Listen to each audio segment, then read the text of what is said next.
Esse evento será dividido em três apresentações. Eu inicio agora falando da ISO 31000, a metodologia e framework, em seguida o Dr. Gilberto Martins e depois o Fernando Neri, e reservaremos então os 15 minutos finais para as perguntas, e que vocês podem já utilizar o chat desse evento para encaminhar suas dúvidas, sugestões e perguntas. Então, abrindo e falando um pouco agora sobre essa questão da ISO 31000 e mais especificamente metodologia e framework para a LGPD. Me apresento, eu sou Alberto Bastos, sócio fundador da Módulo, e também atualmente eu coordeno o Comitê de Gestão de Riscos da ABNT, que é o comitê aqui no Brasil responsável pelo desenvolvimento das normas de gestão de riscos, e também como delegado representando o Brasil na discussão das normas internacionais de gestão de riscos.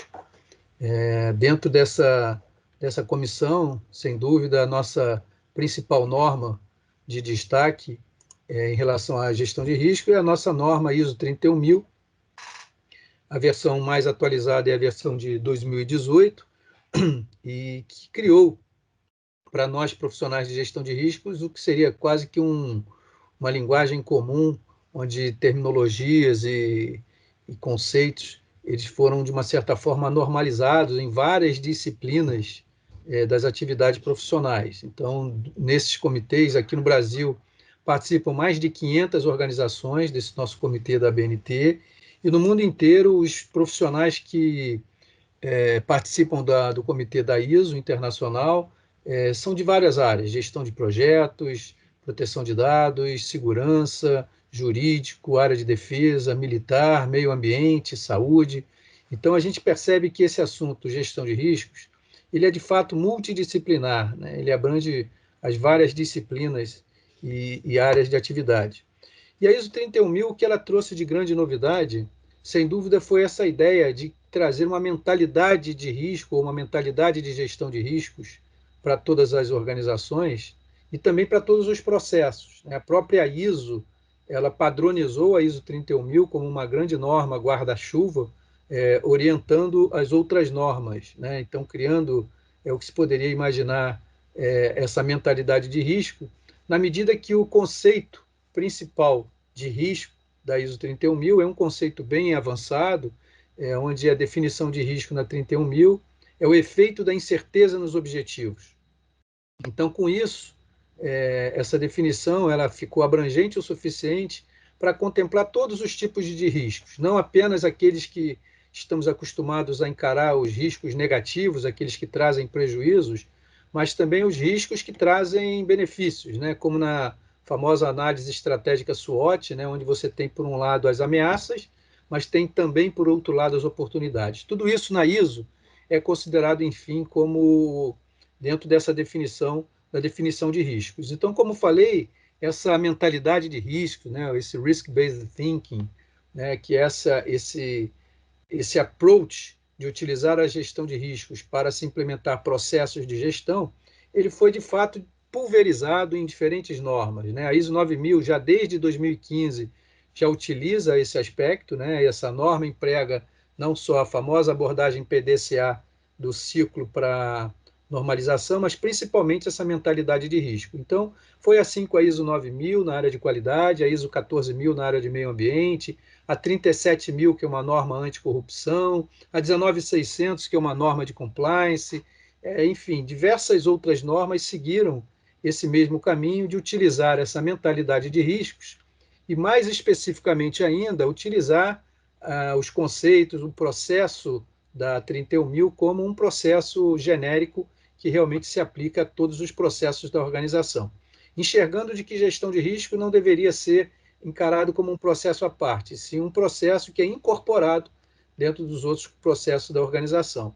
Essa aqui é são normas também de gestão de continuidade de negócios, que o nosso comitê aqui no Brasil também cuida dessas normas de gestão de continuidade de negócios, e recentemente foram publicadas essas duas normas, que são normas de gestão da continuidade de negócio. Então, mais uma vez, reforçando essa ideia da mentalidade de riscos, e mais especificamente ainda, esse efeito da ISO 31000, que de uma certa forma influencia todas as outras normas, padrões, políticas e procedimentos que as organizações têm utilizado nos seus mais diferentes níveis e áreas, né? Então, aplicando um pouco essa ideia da mentalidade de risco, da ISO 31000 e seus processos para a LGPD, falemos um pouco de como é que fica esse assunto, né? Então, na origem, se a gente buscar, por exemplo, lá na GDPR, que é a norma europeia de proteção de dados pessoais, né? Existe um grupo de trabalho, que é o grupo do artigo 29, que fala especificamente de orientações para o famoso DPIA, que é o nosso relatório de análise de impacto nos negócios, né? Então, o que é interessante, e eu trouxe aqui a descrição, esse documento existe em várias línguas, né? Eu trouxe a descrição em língua portuguesa de Portugal, onde eles chamam lá o DPIA de AIPD, né? Análise de impacto e privacidade nos dados. É um processo para descrever o tratamento, avaliar a necessidade e proporcionamento desse tratamento para gerenciar os riscos para os direitos e liberdades das pessoas decorrentes do tratamento de dados pessoais. O que é interessante é que os DPIAs, né, porque são mais de um, são instrumentos importantes de responsabilização, uma vez que ajudam os responsáveis pelos tratamentos não apenas a cumprir os requisitos da LGPD, né, do GDPR, no caso, mas também demonstrar que foram tomadas medidas adequadas para assegurar a conformidade, né? Então, ele resume aqui que, por outras palavras, o DPIA é um processo que visa estabelecer e demonstrar a conformidade. E o que é interessante nesse guia e nessa orientação é que o guia faz referência direta à ISO 31000, né? Então, o GDPR enuncia os vários elementos do DPIA e esses elementos sobrepõem exatamente as definições da ISO 31000 em relação à gestão dos riscos, né? Então, tanto a parte de estabelecer o contexto, que é ter em conta a natureza, o âmbito, o contexto e as finalidades do tratamento, todo o aspecto de avaliação dos riscos, que é a análise, estimativa, avaliação dos riscos propriamente dito, e, finalmente, a questão de tratamento e resposta aos riscos, né? Então, é interessante ver que essa norma ela já utiliza esse conceito de riscos embutido dentro do GDPR e, em paralelo, já fazendo referência direta a, a ISO 31000. Bom, aqui no Brasil, como fica? No caso, se nós observarmos a LGPD e buscarmos pela palavra riscos ou os elementos que se referem aos riscos dentro da própria lei, nós vamos ver que praticamente todos os tópicos, todos os artigos e seções, de uma certa forma, tratam esses elementos com essa visão, com esse approach dessa mentalidade de riscos, né? Então, não só o artigo 5º, que fala sobre o relatório de impacto, a proteção de dados, né? Mas o artigo 7º e 11º, sobre a questão das hipóteses de tratamento de dados, né? E aí lembrando que o tratamento de dados, aí, tanto os dados pessoais e os dados pessoais sensíveis, ele envolve todo o ciclo de vida do dado, desde a coleta, transferência, uso, armazenamento, até mesmo o descarte, né? Como a gente vê aqui no artigo 16, onde os dados pessoais devem ser eliminados após o término do seu tratamento de forma adequada, né? No artigo 42, que fala sobre a questão de danos e sanções, né? Mais uma vez, fala especificamente sobre a questão de provocar danos patrimoniais, morais ou individuais ou coletivos, né? E, por conta disso, as organizações são obrigadas a reparar esses danos, né? No artigo 44, que fala sobre o tratamento de dados pessoais, será irregular quando ele deixar de observar a legislação ou quando não, seguindo as melhores práticas, fornecer a segurança que o titular dele pode esperar, consideradas as circunstâncias relevantes e, olha aí, os resultados e os riscos que razoavelmente dele se esperam. Então, da mesma forma, os riscos estão presentes aqui, e no artigo 48, que fala sobre os incidentes, mesmo caso, não é apenas na questão preventiva, onde essas multas e sanções possam ser aplicadas, mas também quando ocorrer um incidente, né, de segurança que possa acarretar risco ou dano relevante aos titulares. Então, a gente percebe que essa gestão de riscos, de uma certa forma, está permeada na ISO 31000 e, portanto, a LGPD e casando com essa estrutura da ISO 31000, fornece uma excelente referência para que nós possamos fazer a gestão da LGPD usando exatamente essa mentalidade de risco. Um resumo rápido da ISO 31000, ela contém basicamente 3 grandes divisões, né? A questão dos princípios, né? E eu já ressaltaria que o princípio que fica no meio, vamos dizer assim, o core de toda a questão da visão da gestão de riscos tem a ver com a criação e proteção de valor, né? Então, a proteção de dados pessoais no Brasil não é apenas uma questão de compliance, de conformidade, sem dúvida e de fato é um diferencial, é uma questão de criação e proteção de valor para as empresas. A ISO 31000 fala também de uma estrutura, que é um framework, né, de como implementar essa estrutura na organização, que começa lá em toda uma concepção dessa estrutura, a implementação da estrutura, avaliar se a estrutura está adequada e, com isso, partir para uma melhoria contínua, sempre considerando uma visão integrada desse framework em toda a organização. E, finalmente, a parte de processos. Né? E a parte de processo é a parte que arregaça as mangas e, propriamente dito, se implementa a ISO 31000 dentro das organizações. Pois bem, nós da Módulo, o que fizemos foi criar o que nós chamamos aí o módulo Meta Framework, né? Porque a ISO 31000, como uma norma genérica e aplicada a tantas áreas, setores e níveis, né? Eu diria que é uma norma que fala bastante o que as organizações devem fazer, o que as organizações devem seguir. Mas elas não entram muito no detalhe do como fazer, né? Então, por conta disso, as políticas, outras normas e os procedimentos, eles visam exatamente essa ideia de implementar a ISO 31000 dentro de áreas específicas. Né? O módulo Meta Framework, na verdade, o que nós fizemos foi pegar, vamos dizer assim, o que chamaríamos dos processos core da avaliação de riscos, né? Que seriam exatamente o escopo, contexto e critérios, a questão da avaliação de riscos, que se divide em identificação, análise e avaliação de risco, e o tratamento, e considerar que esses processos core, eles são, na verdade, os elementos principais da implementação da gestão de riscos.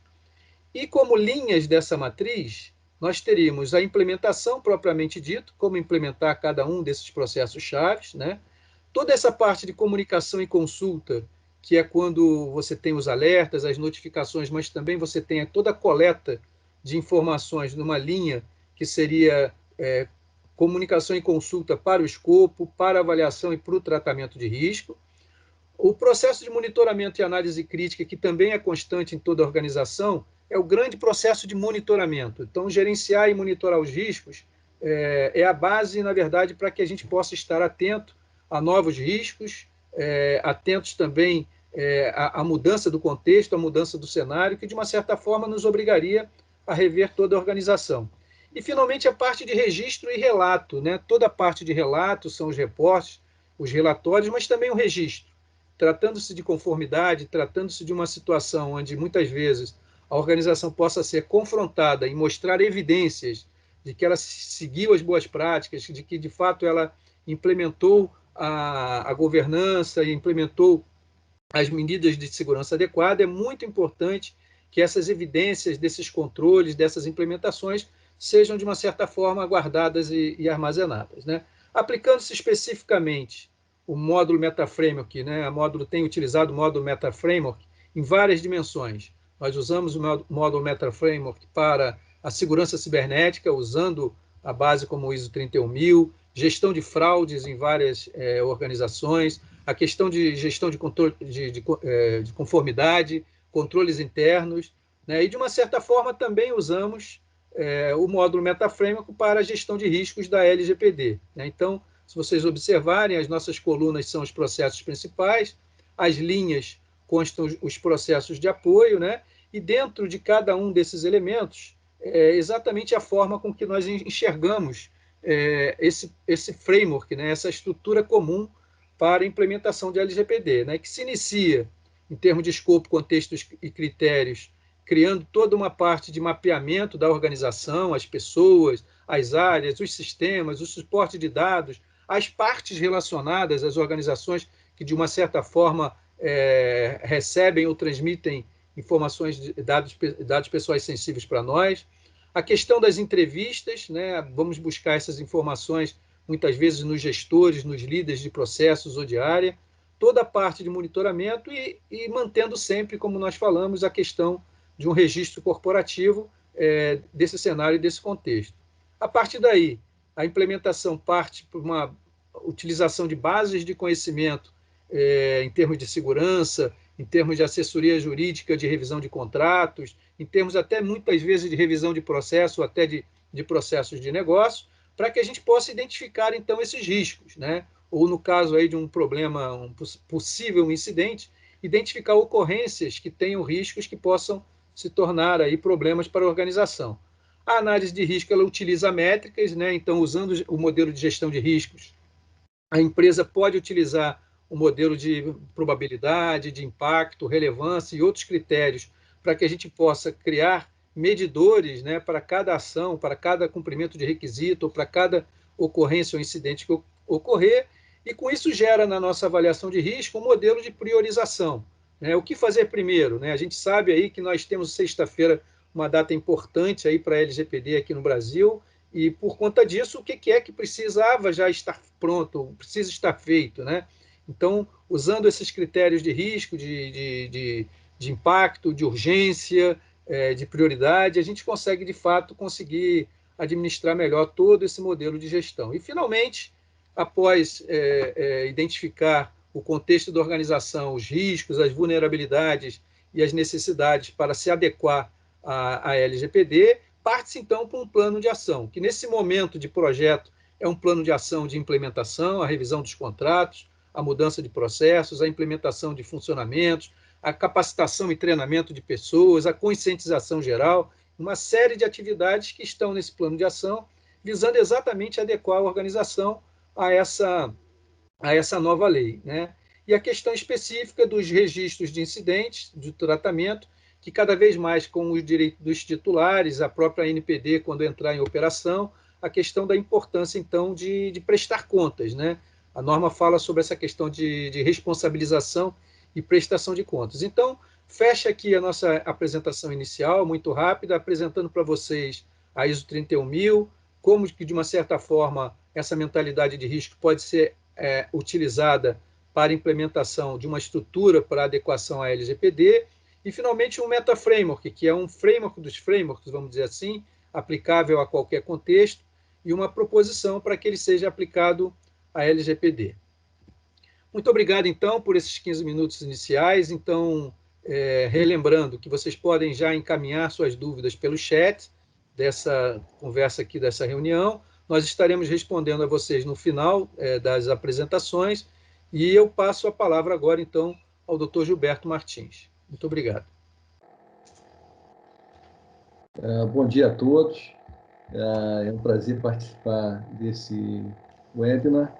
Eu vou aqui carregar a minha apresentação e ela trata da experiência da preparação para a LGPD em tribunais. Eu vou falar também sobre o Ministério Público, falando do Ministério Público como órgão de fiscalização. Isso aproveitaria também para tribunais de contas. Tanto no GDPR, no Regulamento Europeu, quanto na lei brasileira, a LGPD, não existe um receituário específico para tribunais. Então, é muito importante que a gente olhe os tribunais mais conceituados, como eles vieram aproveitando assim a proteção de dados pessoais no seu relacionamento no serviço público que oferecem aos cidadãos.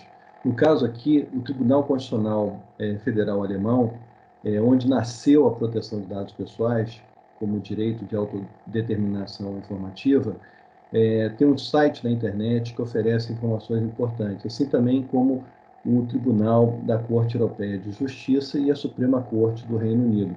Então, é muito importante que, em vez da gente partir do zero, a gente possa partir de informação qualificada, como uma visão de horizonte. Evidentemente, fazendo o filtro, né, do estágio em que esses tribunais se encontram, mas pelo menos tendo uma visão de possível ponto de chegada. Aqui no Brasil, a gente tem um ato normativo do CNJ que fez recomendações para o judiciário, né, um trabalho que está em andamento e é consistente com a experiência, as melhores práticas no exterior. Aqui, por exemplo, a gente tem um trabalho de consistência, de padronização, da Inglaterra e do país de Gales, né? Então, o que o CNJ tem feito é consistente com melhores práticas. A recomendação número 73, aprovada por aquele ato normativo, ela leva em conta, então, a adoção de medidas preliminares preparatórias e as ações iniciais de adequação, né? Então, é o início de uma jornada, né? E ela, quando a gente percebe a motivação do ato normativo e das recomendações, há uma ênfase muito grande no relacionamento online, né, com os cidadãos. Isso é compatível também com as melhores práticas no exterior, como, por exemplo, aqui no Poder Judiciário da Espanha, que dá uma ênfase ao que eles chamam de sede eletrônica, que, no caso, é o sítio eletrônico, o website do judiciário de lá, né? Então, nessa recomendação 73 do CNJ, né, se fala da adoção de medidas para instituir um padrão nacional que contemple, por exemplo, um plano de ação que trate de organização e comunicação. Cada tribunal tem a sua característica. No exterior, por exemplo, existem tribunais que dividem os dados pessoais conforme varas de família, varas cíveis, né? Existem diferentes taxonomias e também diferentes formas de comunicação. O CNJ prevê que esse plano de ação contemple também os direitos do titular, a gestão de consentimento, que varia, vou mostrar alguns exemplos práticos aqui, os prazos de retenção, os contratos, dá uma ênfase importante aqui em contratos, e resposta a incidentes. Falando sobre contratos, fazendo um rapidíssimo retrospecto, a primeira onda de proteção de dados exigia o registro de toda a base de dados que contivesse dados pessoais com o governo, a tal ponto que o governo disse, não, vamos mudar porque não está dando mais, não dá mais para guardar tudo, e passou para critérios, né? Depois desses critérios, não havia como fiscalizar a adoção dos critérios, a onda seguinte foi de exigir consentimentos de todos, né? Hoje em dia, isso não está mais em voga porque se entende que os consentimentos são obtidos em termos de uso muito longos, herméticos, as pessoas clicam direto no botão de aceito, então se passou para privacidade nativa, privacidade nos sistemas, embutida, e agora a onda que a gente está, ela se baseia principalmente em contratos e outros documentos. Como a gente fala de contratos e outros documentos, a gente cai nos templates, que são fundamentais para a automatização. O volume é muito grande de solicitações de cidadãos querendo saber quais são os dados que são guardados sobre eles, e pedindo para eles apagar dados ou qual é o prazo de guarda. Então, sem template, fica difícil entronizar a informação de uma forma mais eficiente. O Alberto estava falando, por exemplo, agora da mentalidade, né, de gestão de riscos, a importância de entrar isso nos processos da organização. Então, isso abrange também aqui a LGPD. Os templates podem ser um ponto de partida interessante. Se ele já vem com uma série de questões já embutidas, né, eles podem ser simples, podem ser facilmente entendíveis e deixar toda essa inteligência embutida nas entrelinhas, né? A necessidade de adequada seleção, esse embasamento da legitimação, se você aproveita a experiência de fontes assim bastante qualificadas, e templates que, de preferência, tenham escalabilidade, eles possam ser expandidos com o tempo, possam ser sofisticados gradativamente, e sustentabilidade e atualização. Não se tem que toda hora substituir templates assim na estrutura, no formato, etc. Até que ponto os templates são endossados no exterior com melhores práticas? Aqui a gente tem, por exemplo, um site oficial europeu que oferece um modelo, né, um template de contrato, né? Então, isso realmente é uma prática assim, bastante recomendada. E no dia a dia, a gente pode ter, por exemplo, em relação a contratos de TI, enfoques customizados. Se eu tiver um contrato para um tribunal, um contrato de desenvolvimento de sistemas, ali provavelmente vou ter os dados dos autores, vou ter questões pré-definidas do tipo, eu mantenho esses dados depois da entrada do sistema em produção, como é que fica a responsabilidade por privacidade, por design, por default, né? Se é licença, eu vou ter os dados dos usuários nominais. Se eu tenho suporte, tenho os dados dos autores de chamados. Se eu tenho outsourcing, eu tenho os dados dos colaboradores-chave. Se eu tenho consultoria, eu tenho dados do pessoal designado. Então, cada contrato pode ter as suas próprias especificidades do ponto de vista de proteção de dados pessoais. Saindo de contratos de TI, indo para contratos em geral, algumas perguntas são chaves aqui. Por exemplo, o objeto desse contrato, ele realmente tem uma conexão com proteção de dados pessoais? Porque se não tem, é menos uma preocupação e um tratamento diferente. A execução do contrato, ela legitima a coleta e tratamento dos dados sem necessidade de obter consentimentos, então esse tipo de análise é importante. Aqui, a obrigação de um fornecedor de serviços para o tribunal, ela é de esforços, melhores esforços, ou ela é de resultados? A cláusula de limite de finalização é válida? Os seguros devem ser contratados? Qual o prazo de guarda dos dados? Então, os contratos com fornecedores passam a ser, hoje em dia, né, um item importante. O GDPR, por exemplo, ele tem, especificamente em relação a contratos, algum receituário do que deve ser melhores práticas. Depois, a recomendação do CNJ fala de disponibilizar nos sítios eletrônicos, de uma forma ostensiva e fácil para os usuários, as informações básicas, né, e formulários para que eles possam exercer os direitos deles. Como é que isso é entendido em tribunais assim bastante conceituados, como, por exemplo, o Tribunal da Corte Europeia de Justiça? Lá se tem uma visibilidade para os usuários, os internautas e cidadãos, de quais são os cookies que são utilizados e qual a finalidade, fornecedor do cookie, e qual a finalidade do cookie, a duração e o tipo. Então, o usuário consegue autorizar, consentir ou não, olhando que tipo de cookie é utilizado. Se oferece também opções dos cookies que são meramente técnicos, outros que têm outras funcionalidades, e se oferece também a possibilidade de anonimato em processos judiciais, né? Existem também os add-ons, os opcionais, alguma coisa que não é específica da atividade do tribunal, é um plus, né? Então, por não ser inerente, as pessoas devem ser avisadas de uma forma diferente, né?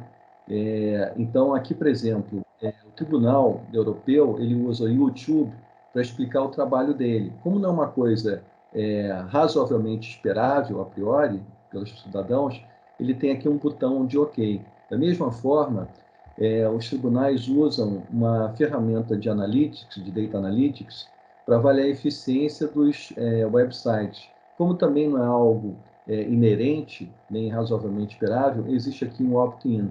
Então, tem aquelas aplicações, inclusive de cookies, que são esperáveis e as que são opcionais, né?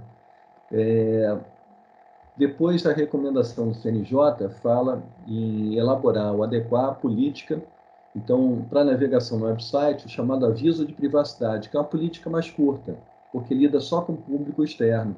Tem tribunais que têm, além da política para o website, tem a política geral guarda-chuva e tem uma política que é interna, para informação interna, que é a que diz respeito aos servidores, né? O registro de tratamento de dados pessoais deve conter informações sobre finalidade, base legal, descrição de titulares, categorias e tal. Como isso é feito na prática, em tribunais assim já experientes? Aqui, por exemplo, a gente tem o site do tribunal espanhol. Ele diz quais são os tratamentos de dados que são realizados. Vamos selecionar aqui, por acaso, o primeiro deles, né? Uma ação disciplinar. Clicando nele, o que a gente encontra? A gente encontra a finalidade do tratamento desse dado, qual é a base legal que vai ter, quais são os dados, quais são os destinatários, quais são se tem transferência internacional ou não, qual é o prazo de conservação, quais são as medidas de segurança.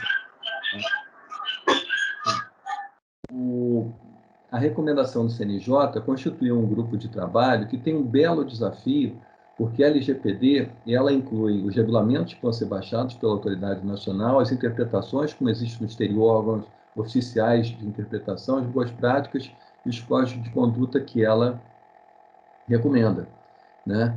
Isso é o motor de uma engrenagem que em volta tem Constituição Federal, Código Civil, Consumidor, Marco Civil da Internet, Lei de Acesso à Informação, a Verdade, a Improbidade, leis municipais, estaduais, setoriais. Então, o desafio que se tem é de como harmonizar essa estrutura e evitar, às vezes, uma situação como essa aqui, que é o site do Poder Judiciário da Colômbia, e que pode ter feito assim uma mistura muito grande, né? E não tão assim consistente. que trata de privacidade, que é um direito diferente da proteção de dados pessoais. A privacidade é o acesso e o dado pessoal é como se fosse o conteúdo. Além disso, fala de confidencialidade e fala da lei de acesso à informação, tudo misturado, sem uma consistência, né? E aqui a gente tem esses ingredientes no Brasil também para que seja feita essa harmonização, como o próprio Supremo disponibiliza uma resolução sobre adaptação à lei de acesso à informação e o CNJ também, né? É importante harmonizar também com segurança da informação. Eventualmente, uma organização tem uma PSI, uma Política de Segurança da Informação, legada, antiga, né? E ela tem uma filosofia própria, né, de entender, por exemplo, o que é patrimônio, né? A filosofia da segurança da informação é de que as informações são proprietárias e confidenciais como regra geral, que é o contrário, é o oposto da lei da LGPD, né? Então, a harmonização é muito importante, até porque terceiros externos podem não estar tão interessados em ouvir a explicação de que cada documento trata de uma coisa, né? Então é importante fazer essa harmonização. Aqui, por exemplo, a gente tem o Tribunal de Contas da União, né, uma portaria sobre gestão documental, que tem conceitos como valor administrativo, valor histórico, valor informativo, valor probatório. Valor é um conceito que está na ISO de segurança da informação. Então, é muito importante fazer esse casamento entre segurança da informação e proteção de dados pessoais. Aqui a gente tem um dicionário de arquivística usado pelo Tribunal de Justiça do Rio de Janeiro, que tem um conceito próprio de período de retenção, que é um período em que os documentos são mantidos antes de serem transferidos para um arquivo intermediário ou arquivo permanente. Então, é um período de retenção definido de uma forma diferente do prazo de retenção da LGPD, que trata do descarte, da eliminação, e não a transferência para um arquivo intermediário. Plano de classificação. A gente tem classificações baseadas em diferentes finalidades. Então, na hora que a gente aplica esse interrelacionamento entre a segurança que a própria LGPD exige e o dado pessoal, a gente precisa harmonizar. Eu fiz um trabalho recentemente pelas Nações Unidas como consultor para um país em que cada área de governo tinha o seu plano de classificação e uma não batia com a outra. E cada tratamento de sigilo é diferente do outro e classificavam dados pessoais sensíveis de forma diferente. Então, é muito importante fazer esse tipo de adaptação, né? As questões que surgem nessa harmonização são, primeiro, a harmonização de filosofias, objetivos e pressupostos, cada um tem um objetivo. Depois, os glossários, né? A arquitetura, onde é que eu vou pendurar a política de proteção de dados pessoais? Vai ser embaixo da política de segurança da informação ou vai ser ao lado, né? Os princípios aplicáveis, a LGPD tem uma lista própria de princípios, que outras leis têm outras listas de princípios. Não seria o caso de fazer uma camada polivalente em cima que promovesse essa harmonização? Depois, as regras, normativas e instruções e os contratos, né? Os contratos, muitas vezes, são anteriores à LGPD e são para finalidades distintas. Falando um pouco sobre órgão de fiscalização, Ministério Público. Os dados pessoais são muito visados, né, em sites de promotores, né, do Ministério Público, seja no exterior, seja no Brasil, e também são alvos, né, são mirados em relação a tribunais de justiça, né. No contexto internacional, se diz que, de uma forma geral, o Ministério Público ele não tem um treinamento, ou não vinha tendo até então um treinamento específico. Isso reduz a efetividade ou a consistência, né, de atuação. Na Europa existe um promotor público europeu que procura ter a sua atuação bem visível do ponto de vista de como ele trata dados pessoais, né? Aqui a gente tem também, no Reino Unido, um site do Ministério Público dizendo como ele trata os dados pessoais e oferecendo, inclusive, formulários para cidadãos se relacionarem, fazerem solicitações, eventualmente reclamações.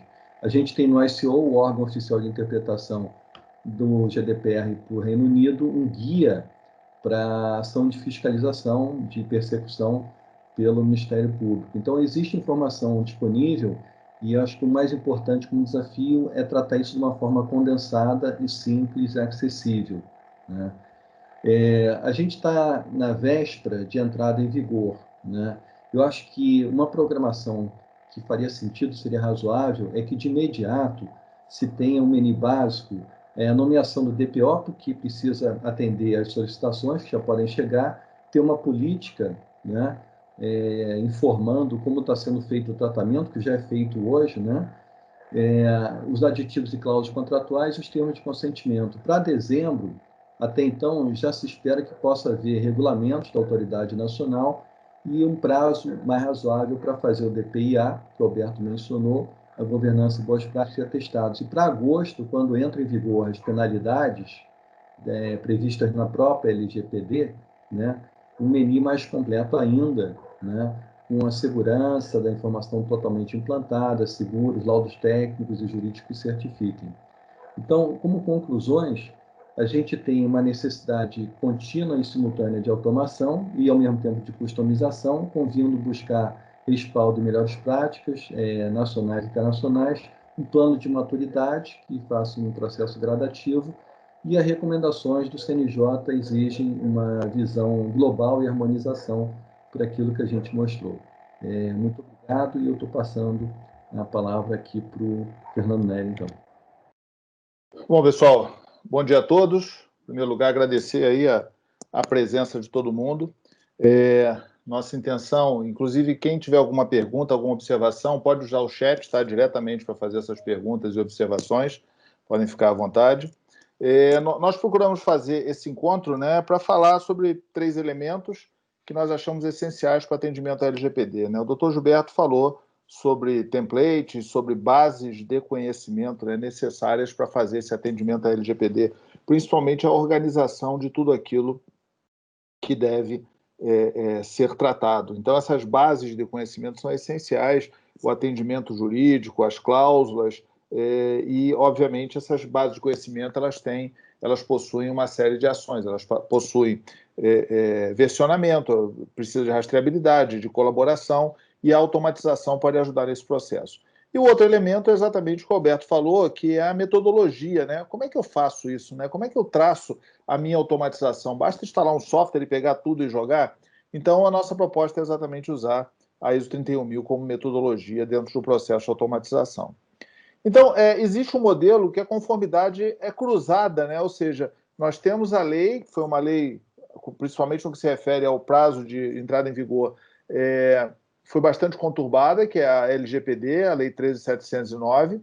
Logo depois, o Conselho Nacional de Justiça, que foi o primeiro regulador a soltar uma norma, né? Ele fez uma série de recomendações, ele definiu prazos para os tribunais, então isso aí também foi feito. Porém, esses tribunais já estão acostumados a fazer esse tipo de ação, né? Principalmente no que se refere à governança de TI, no que se refere à gestão de incidentes, à gestão de continuidade, também à segurança da informação e segurança cibernética, a partir do atendimento à resolução 211.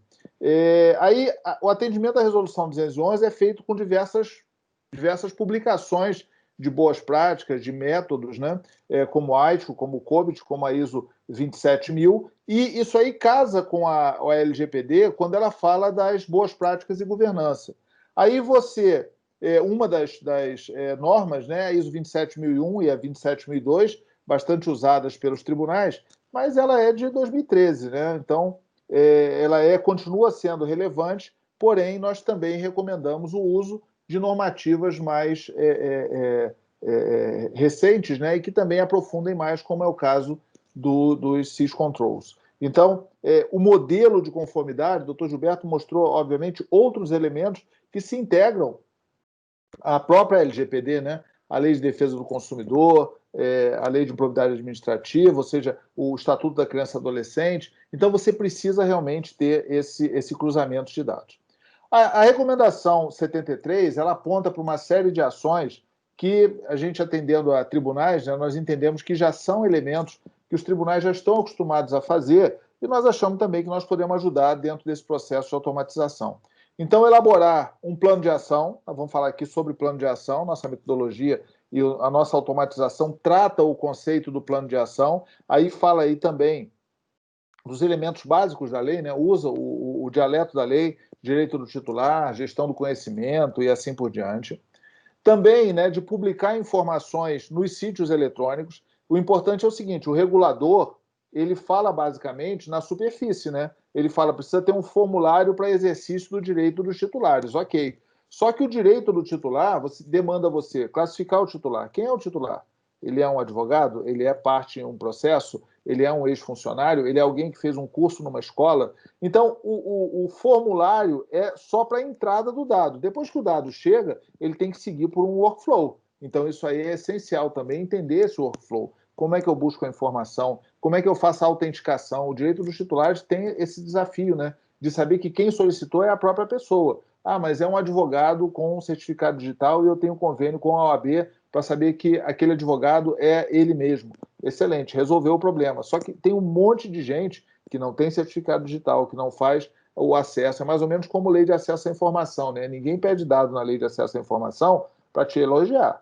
Então, o ponto é que precisa estar muito alerta com relação a esses pontos. Ou seja, é uma obrigação da lei e o CNJ organizou esse processo, né, até para colocar a definição do que é mais relevante. E também diz para adequar, elaborar ou adequar e publicar a política de privacidade para navegação no website, quais são os elementos. Essa política precisa ter um versionamento, precisa ter a definição. E como é que são os registros de tratamento de dados pessoais. Para você ter isso, você não basta fazer o registro, você tem que saber como é que são suas áreas, você trabalha por processo, quais são os departamentos, quem é o responsável por departamento, quais os sistemas que são usados, quais são os ambientes, né, que são utilizados em termos de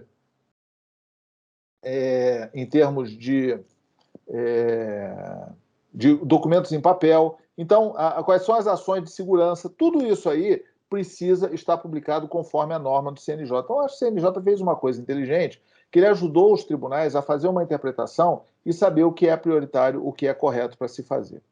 Em quarto lugar, constituir um grupo de trabalho, ou seja, grupo de trabalho dentro da nossa tecnologia hoje significa você fazer colaboração, né? Trocar informação, fazer videoconferência, fazer registros, trocar mensagem. Então, esse grupo de trabalho ele é bastante relevante, né? Porque o grupo de trabalho, alguns nomearam, né? Hoje nós vimos, por exemplo, o Tribunal de Justiça da Bahia, hoje, por exemplo, fez a sua nomeação desse grupo de trabalho. E o interessante é que vários grupos de trabalho, tem magistrados, tem pessoas sênior, a própria nomeação dos DPOs, né, nos tribunais de conta, nos tribunais, nos ministérios públicos, estão colocando realmente pessoas de muito alto nível. Eu acho que o judiciário, né, os segmentos, né, que são pares do judiciário, eles subiram bastante o nível, o que vai subir o nível geral dos DPOs, o que realmente é bom, né? Bom, e aí ele define 30 dias para entregar o relatório final. Bom, como nós falamos para os senhores, olha, eu preciso colocar uma cláusula de proteção de dados. Você pode usar um template. Eu preciso fazer um plano. Então, você também pode usar um template para isso aí. Acho que nós podemos ajudá-los. Um princípio, né, que é bem importante é a referência cruzada. Tá? Então, você vai cruzar a LGPD com normativos de segurança, com soluções tecnológicas e também com outras recomendações do CNJ, do Tribunal de Contas, da Lei de Acesso à Informação, com o Marco Civil da Internet. Ou seja, esse cruzamento realmente ele se torna cada vez mais essencial. Já existia essa demanda, porém, quando se fala em atendimento a LGPD, ela é uma lei, né? Então, muitas vezes, né, nós olhamos, por exemplo, o índice IGOV dos tribunais. Aí tem todos os tribunais, é um site bastante interessante do Conselho Nacional de Justiça. Tem a pontuação, quem que está baixo, quem que está satisfatório, como que está esse processo e essa definição. Já é algo sequencial, tem histórico de vários anos de avaliação. Muita coisa que foi feito para atender o IGOV-TIC do Judiciário já serve para atender a LGPD. E muita coisa que você vai fazer para atender a LGPD já vai servir para você também tratar. Sem dúvida alguma, hoje é possível fazer um projeto de segurança muito mais sofisticado do que a gente tem em termos de possibilidade hoje. Então, quando você fala, o CNJ falou para eu usar o COBIT, o CNJ falou que eu usasse o ITIL, nada disso é lei. Agora tem uma lei. Agora existe realmente uma legislação que trata de dados pessoais. Segurança da informação é mais do que dados pessoais, sem dúvida. É mais do que dados pessoais, mas a justificativa ela está bem preparada com relação a isso. Então, quando se fala no modelo de automatização, eu procurei fazer um slidezinho aí, não ficou lá muito bonito. Prometo a todos que vou me dedicar a melhorar o visual. Mas, de qualquer maneira, o que nós temos aqui é que como é que você estrutura isso, né? Então, começa com a lei e com as publicações relacionadas. Marco Civil da Internet e assim por diante. Logo acima vem as pessoas. Por quê? Lembra? O próprio tribunal fala em grupo de trabalho. Mas todas as pessoas que estão envolvidas, elas precisam estar dentro do sistema. Você vai cadastrar o titular que fez uma requisição, e esse titular pode ser qualquer pessoa. Se eu visitei um tribunal, não sou parte de nenhum processo dentro desse tribunal, meu nome está na portaria. Eu poderia fazer uma requisição de direito do titular. Então, essas pessoas precisam estar cadastradas. As áreas, o departamento, a estrutura, quem é o chefe, como que funciona. Bom, além disso, né, os sistemas e os suportes de dados, né, ou seja, as áreas respondem quais sistemas que eles usam, como que eles usam dado em papel, se usam dado papel avulso, né, que não esteja estruturado dentro de um fluxo, as partes relacionadas, segurança cibernética, o plano de ação. Essa parte aqui que eu pintei de verde, meio degradê, são exatamente os elementos que tratam da preparação para a LGPD. Depois, você precisa ter política, procedimento, implementação, monitoramento desse ambiente, gerir as ocorrências, fazer tratamento, né, das ações, das demandas, responder aos usuários, né, responder às pessoas, e também, no final das contas, prestar contas. Não só para a NPD, mas também para o CNJ. O nível de preocupação, por exemplo, pode ter certeza, tá, daqui para frente, dos tribunais com prestação de contas para atendimento à LGPD vai ser maior com o CNJ do que com a NPD, não tem dúvida. Ou seja, você tem uma estrutura que já está se preparando, já soltou o normativo e com certeza vai evoluir. Tem grupo de trabalho, tem pessoal de alto nível para fazer tudo isso. Com tudo isso, né, nós criamos o nosso método de automatização. Então, nós tratamos a lei, fazemos o registro corporativo do tribunal, fazemos a avaliação de segurança cibernética, vamos cadastrando as pessoas, levantamos as áreas, pegamos o organograma de vocês, definimos quem são as pessoas que estão trabalhando, fazemos entrevistas remotas com as áreas, extraímos os sistemas dentro do cadastro, batemos contra a lista de sistema. Os senhores vão descobrir que vários sistemas que os usuários usam não estão na lista. Identificamos os fornecedores, os parceiros, os grupos, né, que estão do lado, mandamos um questionário para ele, fazemos reuniões de consistência, elaboramos o plano de ação, está lá na obrigação, em 90 dias, entregar o plano de ação. Então, isso aqui é uma demanda, né, um processo que nós vamos coletando esses dados e também fornecemos as ferramentas do DPO. Tudo isso automatizado do início ao fim. Ou seja, é um processo que eu vou passar rapidamente aqui. Nós temos a lei, toda ela automatizada, né? O doutor Gilberto, ele é o curador do nosso conteúdo, né? do conteúdo jurídico, ele inclusive faz uma série de comentários. A lei está toda organizada de forma hierárquica. Para a prestação de contas, nós procuramos automatizar ao máximo a geração de relatórios, e são relatórios bonitos, tá? São relatórios assim que vocês realmente vão gostar de ver o tipo, né, de modelo de prestação de contas. Ou seja, além de bonitos, eles são bastante funcionais, eles têm recursos realmente muito fortes. Só um minutinho. Além disso, né, nós fazemos toda a integração com o Microsoft Teams, ou seja, todo o nosso ambiente ele está integrado com o Microsoft Teams. Então, você pode realmente ter as pessoas conversando entre elas, ou seja, eu tenho a lei, as pessoas participam, ou seja, quando começa o projeto já é automatizado, porque a lei já é automatizada. Além disso, né, vocês vão ver que são necessárias diversas reuniões, então você pode criar canais no Team, criar grupo, criar equipes, criar chats, e além disso, guardar as informações, gravar os dados, e nós pegamos essas equipes, né, essas pessoas, e distribuímos distribuímos questionários para ela. E é outra coisa comum em projetos de LGPD, que são consultas. Vai ter que mandar questionário para as áreas, vai ter que mandar questionário para as partes relacionadas, para os fornecedores. O próprio direito do titular é um processo de questionário, está lá na recomendação 73. A partir daí, nós vamos gerando a organização e a estruturação das áreas, a organização e a estruturação dos sistemas e dos suportes de dados. Então, todos os sistemas, é tudo pontuado. Está vendo essa questão de prioridade? Ó? O Alberto falou lá, metodologia. O pessoal fala, isso aqui é o risco. A gente procura chamar de impacto ou de prioridade, mas é o que você precisa fazer primeiro, qual é o sistema que está mais crítico, né? Então, esse sistema é o quê? Ele está no data center, esse sistema está na nuvem, esse sistema, na verdade, não é um sistema, é um suporte analógico, está em papel, está em microfilme, ele está armazenado numa caixa, está num galpão, tudo isso aí, ou seja, é a visão ampla, né? É a visão lato sensu de proteção de dados.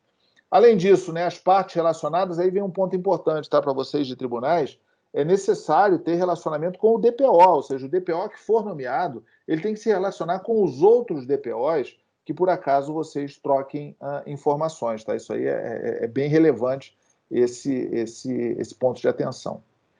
Além disso, né, nós temos questionários que são enviados, cara, esse é um processo, né, aqueles que já têm o nosso software, vale a pena, nós podemos atendê-los aí, e só um ponto, né, quem tiver qualquer pergunta, pode encaminhar a pergunta aí pelo nosso chat, e nós temos procurado trabalhar bastante nesse questionário, porque o questionário é uma oportunidade, primeiro, de você coletar informação, e segundo, de ter o seu projeto de uma forma completa, rastreável, auditável e assim por diante. Também o processo de segurança cibernética também é embutido aqui dentro. Nós usamos as bases de conhecimento do CIS, da versão 7.1 do CIS, fazemos coleta, fazemos as entrevistas todas em cima dela. E um ponto também que para a gente é muito importante é o correlacionamento, ou seja, todos os processos estão correlacionados.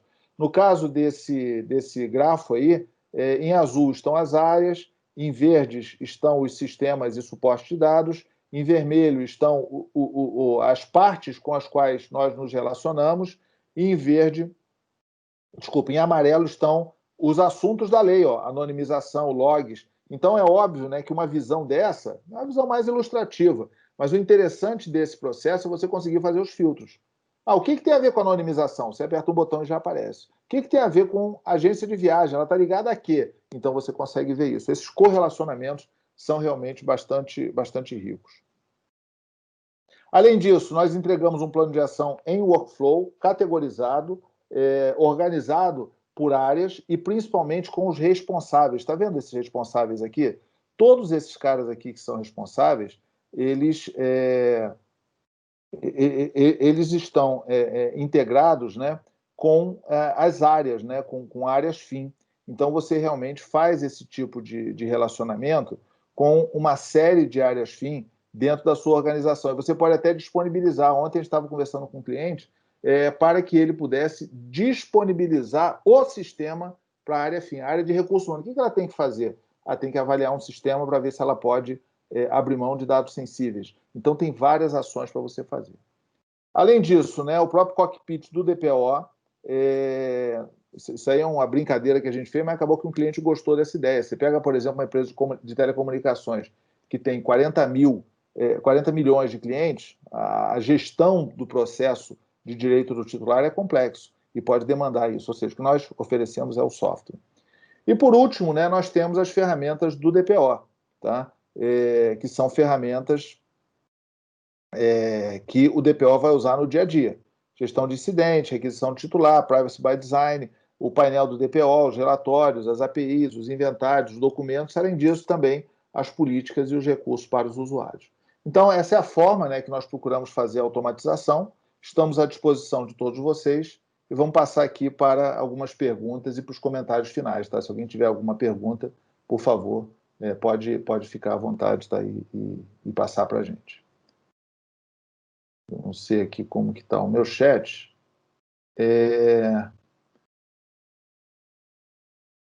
Eu não sei, o Alberto e o doutor Gilberto, se vocês puderem aí abrir as câmeras, né, e selecionar uma pergunta, ou se não identificarem, né, fazer um comentário final. Como nós estamos aí no limite do nosso SLA, Vocês podiam dar uma geral e cada um de nós fala um tempinho e já com as despedidas, por favor. Alberto, microfone.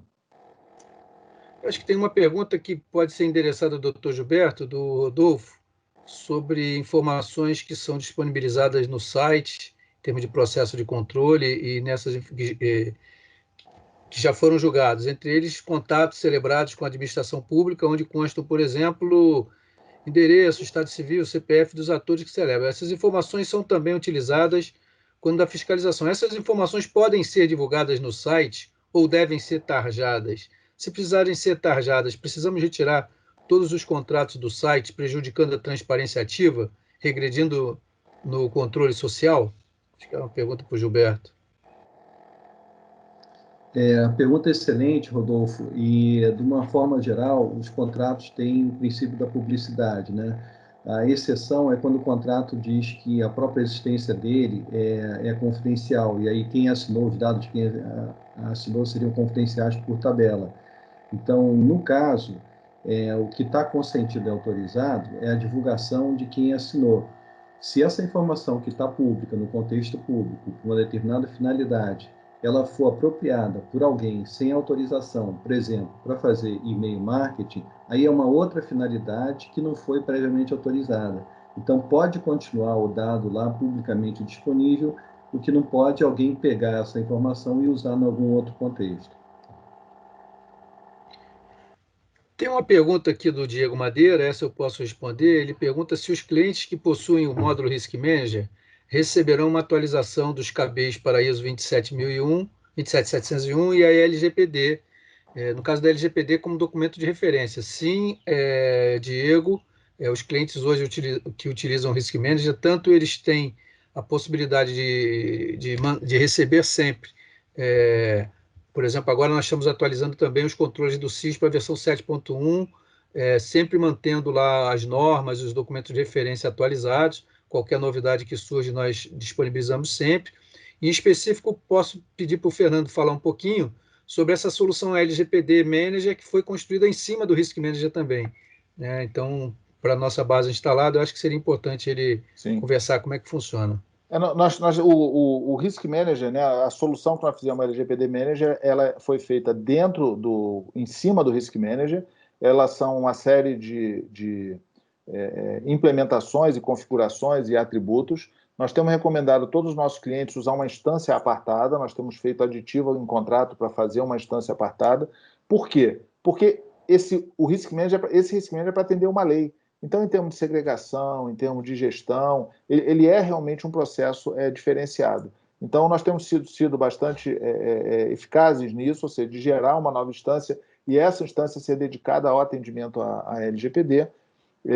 Obviamente, você pode fazer algum tipo de correlacionamento entre os dois sistemas. Então, se vocês quiserem falar mais sobre isso, podem entrar em contato com a nossa equipe, que nós vamos fazer apresentações para vocês. Estamos à disposição, tá? E se alguém quiser mais informações, você pode apontar ali, ou clicar, bater bit.ly/interesse-LGPD, que nós responderemos e entraremos em contato. Ou aponta seu celular para esse QR Code e você também vai poder preencher o mesmo formulário que vai estar lá. Então, pessoal, agradeço a vocês, passo aqui a palavra aqui para o Alberto, doutor Gilberto, concluírem e podem contar conosco, tá? Se vocês quiserem uma apresentação para a equipe de vocês, algumas reuniões, nós temos feito reuniões o dia inteiro, a gente não para de falar de LGPD, então podem contar conosco aí. Boa parte eu vi aqui, são já clientes nossos de muito tempo. Algumas pessoas perguntaram aqui se nós vamos disponibilizar a documentação.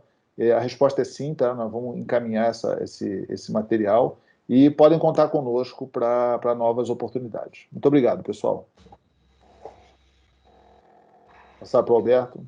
Bom, apenas para fechar considerações finais, há um tempo atrás, quando a LGPD estava surgindo, nós fizemos um webinar específico, onde o título do webinar era LGPD, ameaça ou oportunidade, né? Sem dúvida, muitas vezes nós enxergamos a LGPD como uma ameaça, né, dentro do conceito de gestão de riscos modernos, dos dois lados, né, porque ele pode nos trazer prejuízo, ele pode ter ações derivadas dos titulares, mas, por outro lado, também é uma oportunidade. As regras agora de privacidade, de proteção de dados pessoais, elas estão claras. Então, a LGPD é uma grande oportunidade para que as organizações não só tenham a sua adequação para a conformidade e atendimento da lei, mas principalmente para que se preparem para esse novo mundo, onde esse direito de privacidade dos titulares, ele, na verdade, ele é para sempre, né? Então, assim, as dúvidas sempre eram se a LGPD vai pegar, a privacidade já pegou, né? Então, é uma grande oportunidade. Estamos à disposição de vocês aí, como o Fernando falou. Se não conseguimos responder agora, responderemos a todos aí depois por e-mail ou pelo chat. Muito obrigado. Bom dia a todos. Eu chamaria a atenção que a gente está a 48 horas, em tese, da entrada em vigor. Então, a velocidade é muito importante e a automatização é o melhor meio de dar conta dessa velocidade, né? Os templates que a Módulo está oferecendo, eles já trazem a tal harmonização que eu vinha mencionando. Então, eles trazem de uma forma já pronta esse tipo de resguardo, de preparação, né? Eu acho que usar templates nesse momento é uma coisa fundamental, especialmente numa ferramenta que tem esses templates ligados assim a uma solução mais geral de controle e relatórios automatizados. Muito obrigado. Ok, pessoal, muito obrigado aí pela atenção, estamos à disposição, até uma próxima vez. Obrigado. Até a próxima, até logo.